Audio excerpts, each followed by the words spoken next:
¿El psicoanálisis cómo aparece? El psicoanálisis aparece cuando yo me empiezo a cansar de la neurocirugía por la razón de que empecé a tener mucha más pasión por la literatura y en ciertos momentos, en operaciones largas, yo decía, ¿qué estoy haciendo acá con una tarea que puede hacer otro y no escribiendo un libro que solamente puedo escribir yo?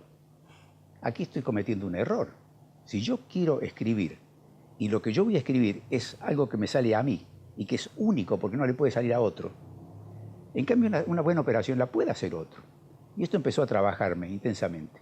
O sea que la literatura estaba antes que el psicoanálisis en tu... Sí, estaba antes. En tu esto. Bueno, claro. desde Cruz del Eje, desde la biblioteca Jorge Newbery. Sí, exactamente, estaba mucho antes. Tal cual, es verdad. Es así, ¿no? Entonces, Sí. O sea que como que de alguna manera ese fue el hilo, a lo mejor mágico, que atravesó todo. ¿Vos Está sentís bien. que es el lugar a donde te sentís más cobijado, más cómodo? Puede ser, porque yo empecé a escribir, qué sé yo, cuando tenía 11 años, 12 Claro. años, empecé a escribir cuentos. Tuve la temeridad de pretender escribir una novela. De manera que eso empezó muy precozmente. Y eso ha seguido todo el tiempo hasta la actualidad. Es decir, la literatura me ha acompañado prácticamente toda mi vida. En cuanto a tus novelas, ¿no? Han marcado momentos inolvidables, La Cruz Invertida, La Gesta del Marrano, que bueno, acá tenemos una nueva edición que nos trajiste, interesantísima, divina. Sí, es una edición muy bella que hizo la editorial ahora. Bella. Sí, con una sobrecubierta, en fin, con letra más grande incluso, porque Después es un libro la vamos voluminoso. a mostrar mejor, ¿no? Los Iluminados, La Matriz del Infierno. ¿Cuáles de todas esas novelas vos puedes decir que es como tu gran amor? Es difícil decirlo. Es lo mismo que pasa me parece, ¿no? Pero es como las diversas Claro. profesiones que tuve. Sí. En cada una de ellas puse todo. Cuando estaba escribiendo una novela estaba metido en ella. Hay un dato que quizá me disminuye un poco, y es que no puedo hacer dos cosas al mismo tiempo. Cuando estoy metido en una novela, estoy metido en esa novela, y no estoy pensando en otra novela. Entonces, cada una de ellas ha sido un momento especial, donde toda mi amor, mi pasión, mi inteligencia, mis conocimientos, mis reflexiones estaban vinculadas con ellas.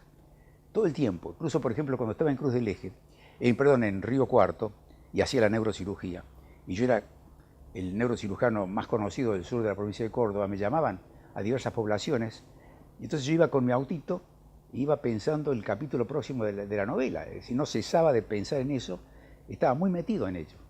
Esta es una característica, por ejemplo, de La Cruz Invertida.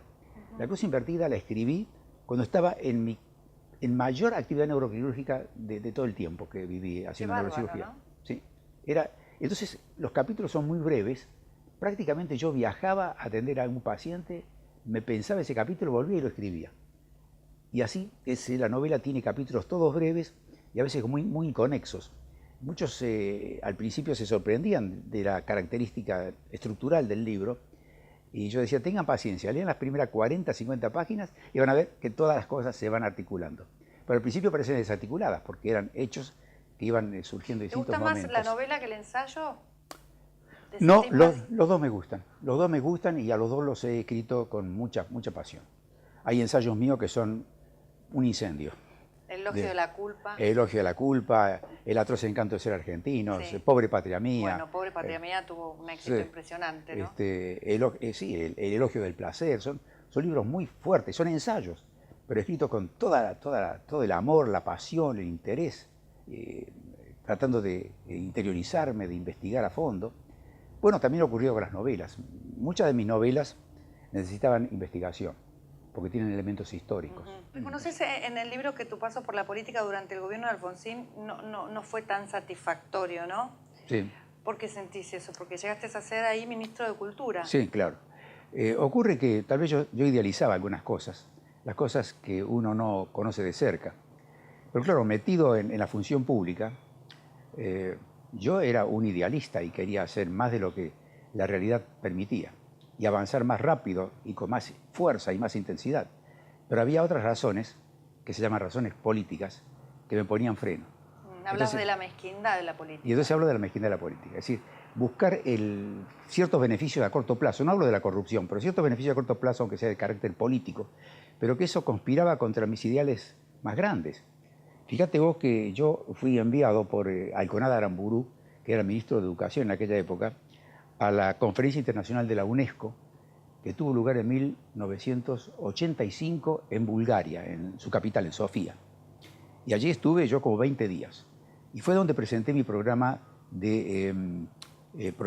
nacional de democratización de la cultura, para estimular en forma muy intensa la participación, porque yo tenía la impresión muy clara de que los argentinos, como producto de las dictaduras padecidas, no estaban acostumbrados a participar. Se dejaban guiar. Por el miedo, Esperaba, claro, que las cosas se decidieran desde otro lado. Yo hago lo que me piden y trato de acomodarme como puedo. Falta de libertad. Falta de libertad. Entonces ese programa causó mucha sorpresa y fue considerado el mejor programa presentado en la conferencia de la UNESCO de esa ocasión, de ese año. Bueno, pero después cuando yo volví y quise darle más fuerza, aquí había frenos. No te querían dejar brillar. Incluso ese programa fue 2 veces propuesto por el Premio Educación por la Paz de la UNESCO. Era un nivel muy alto de reconocimiento. Sin embargo, digamos que la época de Alfonsín fue como una primavera, ¿no? Sí, no hay duda. Un momento muy importante, claro, para los argentinos, cierto. Un momento en donde empezamos a sentir de qué se trataba realmente la democracia, no sé si por primera vez, pero por lo menos en mi generación. No, y yo viví de cerca las angustias de Alfonsín también. Las angustias de Alfonsín, que era una persona en la que se podía confiar, ¿no? Exactamente. Una persona yo la percibí por primera de cerca, vez en la que se podía confiar. En varias reuniones que tuve con él, encontré su angustia, su desesperación por no lograr que las cosas funcionaran como él quería. Los paros generales que hizo ese gran sindicalista llamado Ubaldini, que eran paros más bien políticos, que buscaban sabotear al gobierno de Alfonsín y lo lograron sabotear, de manera que, por eso te digo que la política resulta muy, muy desagradable. ¿Cómo ves, digamos, este momento, ¿no? Haciendo un poco una comparación, no puede ser lo mismo, pero haciendo un poco una comparación, porque no hubo una dictadura en estos 12 años, pero bueno, también un cercenamiento de ciertas libertades, hubo una conducción hiperpresidencialista, hubo de alguna manera una disminución de las instituciones no fueron fuertes en estos años como para defender a la población, como para defender a los ciudadanos y defender esa libertad, ¿no? ¿Sentís que este momento de la Argentina es un momento de alguna manera parecido a aquel momento? Yo creo que hemos tenido suerte en que la elección, por poca diferencia, haya dado la victoria a Macri. Porque si caímos en manos de Scioli, lo que se venía era un proyecto que apuntaba a un fracaso próximo para que la gente saliera a gritar que volviera Cristina. Así de claro ese era el proyecto, lo veo yo así. Macri me impresiona mejor de lo que yo esperaba. Yo confiaba en él, creía que iba a ser un buen presidente, pero me está impresionando mejor de lo que esperaba, porque es un hombre sereno, equilibrado, que piensa, que no agrede, que trata de conciliar a los argentinos, de encontrar la salida del país, y que hace muy poquito tiempo. Está hace poco tiempo y ha logrado formar un equipo muy bueno, con gente joven y profesionales realmente eficaces, bien preparados. No son solamente por razones políticas que ha colocado a cada uno en su lugar. De modo que en ese sentido yo veo las cosas con optimismo y creo que los argentinos tenemos la obligación de actuar con más patriotismo. Eso existe. Con más tolerancia, ¿no? Sí, ¿no? Y patriotismo, porque fíjate vos, la Argentina está pasando por un periodo muy difícil porque es una transición. Estamos en el peor momento de la transición ahora. A pesar de eso, la mayoría del país trata de no sacar los pies del plato, de ayudar a que las cosas funcionen bien. Eso un mérito que tiene el pueblo argentino. Y quizá este mérito está tratando de corregir algo vinculado a una anécdota muy, muy divertida de Einstein. Einstein decía que morir no duele, porque el que muere no sabe que está muerto. Quienes sufren son los que rodean al muerto. Dice, y esto es igual a los imbéciles. Es decir, el imbécil no sufre, son los que rodean al imbécil. Y los argentinos hemos estado poblados por gran cantidad de imbéciles, millones de imbéciles, que no se dan cuenta o no se daban cuenta de lo mal que nos iba y de lo peor que nos iría. Entonces yo espero que haya cada vez menos imbéciles y que haya un patriotismo genuino para tratar de que la Argentina salga adelante, porque puede salir adelante. Si tuvieras que escribir una novela sobre el kirchnerismo, ¿no? Una especie esta especie de circo que estamos viviendo con Pérez Corradi, con Lázaro Báez, con López, todo lo que está apareciendo ahora con respecto a la corrupción. Mira. Sería algo que supera la ficción, o sea que sería mucho más interesante vivirla que escribir una novela. Quizás. Yo creo que Almodóvar, si pensaba venir a la Argentina, lo haría ahora para filmar crónicas. No tendría que inventar nada, porque supera a Almodóvar. Como aquí en la Argentina tuvimos una década que llamamos infame, ¿te acordás? Se habla de la década infame. Sí, por supuesto. Yo creo 30, ¿no? yo creo que la década pasada tiene ya un nombre muy merecido, la década mafiosa. Y a través de lo que significa la mafia, podemos llegar a entender muchas cosas de todo lo que pasó. ¿Y la justicia? ¿Qué ha pasado con la justicia La en justicia, estos años? ¿Qué va a pasar? Bueno, la justicia desde hace tiempo ya, digamos desde la caída de Alfonsín, Alfonsín fue obligado a alejarse del gobierno, no nos olvidemos, 6 meses antes. O sea, hubo un sabotaje claro contra Alfonsín, aunque no se habla de golpe de Estado. No fue golpe de Estado, pero se le parecía bastante. A partir de ese momento la justicia fue infectándose.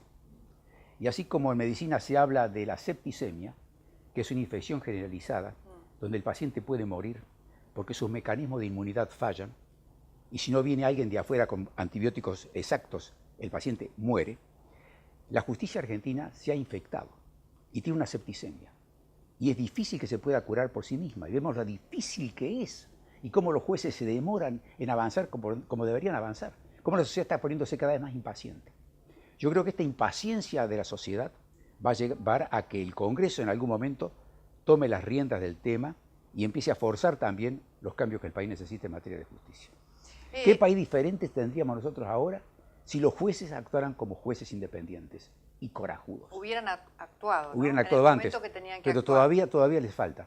Todavía están lentos. Pero en este momento, teniendo todas las pruebas que tienen, tampoco actúan. Así es. Es realmente sorprendente. Es sorprendente y grave. Y yo espero que en algún momento la sociedad argentina, de alguna forma, geste un mecanismo por el cual estos jueces, que son antipatriotas, que son dañinos para la sociedad, sean también juzgados. Porque no es posible que un juez, después de haber actuado de la forma que actuó Yarvide, por ejemplo, se vaya a disfrutar de su jubilación tranquilamente, como si nada hubiera pasado. Eso no es justo. Hay que tener determinación y hay que saber también, digamos, porque de todas maneras todo el sistema político quizás también tenga una especie de septicemia, ¿no? Sí. Porque el sistema político es la política es la que tiene que de alguna manera impulsar De a la justicia. ¿Y hasta dónde? Porque entonces a lo mejor están todos implicados, o hay muchos de los que tienen que impulsar hoy que podrían estar implicados, ¿no? Así es. Eso me parece que sería por ahí quizás la gran incógnita. Yo creo que eso está creciendo en la sociedad, como que el argentino está pensando más. Al menos nos hemos avivado, digamos, nos hemos enterado, ¿no? El gran sociólogo italiano, Giovanni Sartori, sí. Ha escrito un libro sobre el Homo Videns, es decir, el hombre que se basa en lo que él ve. Lo que no ve es como que no existe. Entonces, cuando ve cosas, ahí las acepta. El poder de la Por ejemplo, ¿no? claro, se ha visto que José López tiraba bolsos, entonces José López es culpable. Ahora está la sociedad esperando que Cristina tire bolsos por una tapia, salte un portón, y entonces ahí va a aceptar que Cristina tiene algo que ver con el tema, ¿no?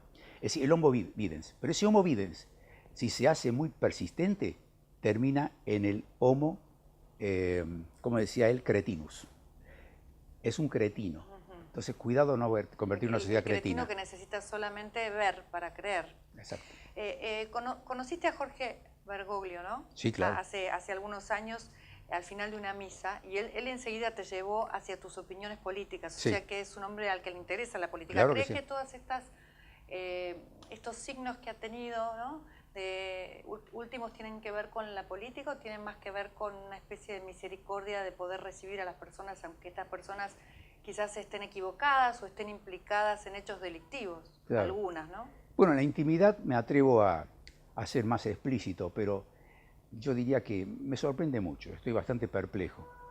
Las veces que tuve ocasión de hablar con Bergoglio, incluso cuando ya era papa, él aceptó que las cosas aquí estaban mal.